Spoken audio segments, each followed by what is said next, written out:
video, I am going to explain you about 2-bit binary asynchronous counter or 2-bit binary ripple counter.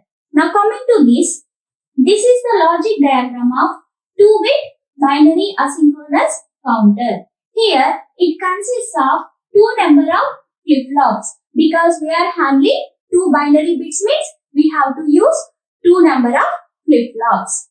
Here the first flip-flop is triggered by the clock pulse and the second flip-flop is triggered by the first flip-flop output.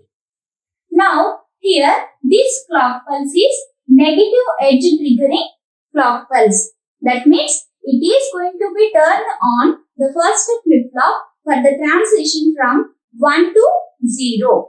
Now we will consider in the waveform format. Here this is the clock pulse waveform.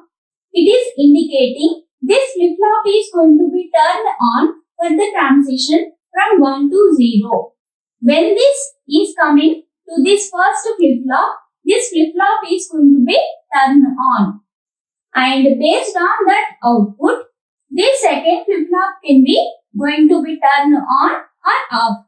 And in the transition also, to turn on this second flip-flop, we need a transition from 1 to 0. That means here also it is indicating a bubble here.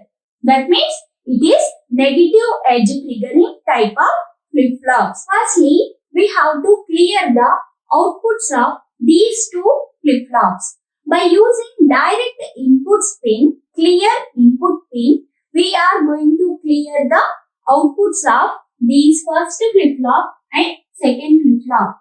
By the clear pin, the outputs of this Q1 is going to be 0 and the output of second flip-flop is going to be 0. Now we will apply the clock pulse for this first flip-flop here. Now by applying this clock pulse, a transition from 1 to 0, this flip-flop is going to be turned on. And the inputs for this flip-flop J, K, both are at J equal to 1 and K equal to 1. When we are applying these inputs to the JK flip-flop, the output Q of T plus 1, that is the output we may get after giving the clock pulse, which is equal to Q of T complement. That means before giving clock pulse, if the Q of T is 1, after giving the clock pulse, Q of T plus 1 is going to be complement of this one is equal to 0. Or if Q of T is equal to 0, before giving the clock pulse, Q of T plus 1, which is the output we may get after giving the clock pulse, it is equal to 0 complement equal to 1 here. Now, by using this logic, we will find the output of this first flip-flop. Now, here I am applying the clock pulse 1. After applying this, the Q1 output is going to be, previously it is at 0. And after giving this clock pulse here, it is going to be 1. That means J, K, both are at 1.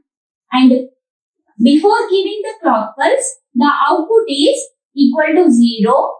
And after applying the clock pulse, the Q of T plus 1 will become 1 here. This is at 1 here. Now it will still maintain for the next clock pulse. Now here this will remain in same state till second clock pulse. Now we will see the Q2 output, that is the output of second flip-flop. Now here the second flip-flop output before clock pulse, it is also at 0. Now after giving this clock pulse here, it will not turn on this second flip-flop. To turn on the second flip-flop, we require the output of the first flip-flop. Now it is at 1. So it is a transition from 0 to 1.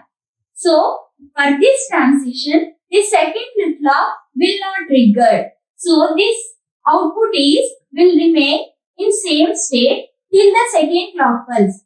So now the outputs of this Q1 and Q2 for the first clock pulse here, Q1 is equal to 1, Q2 is equal to 0.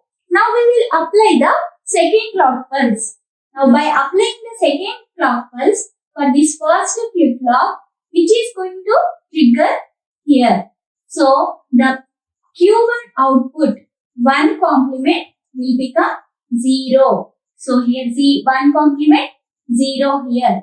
And in this transition, the output Q1, which is going to turn on the second flip-flop for the transition from 1 to 0. So after applying clock pulse, second clock pulse, this 0 complement will become 1. So here we have a transition for this second flip-flop output Q2 will become from 0 to 1 state, and it will remain in same state till the next clock pulse. Now we will apply the third clock pulse here. Now for this third clock pulse, which will turn on this first flip-flop, so it will again from 0 state to 1 state here. Now in this transition, there is no turn on for the second flip-flop. So it will remain in same state.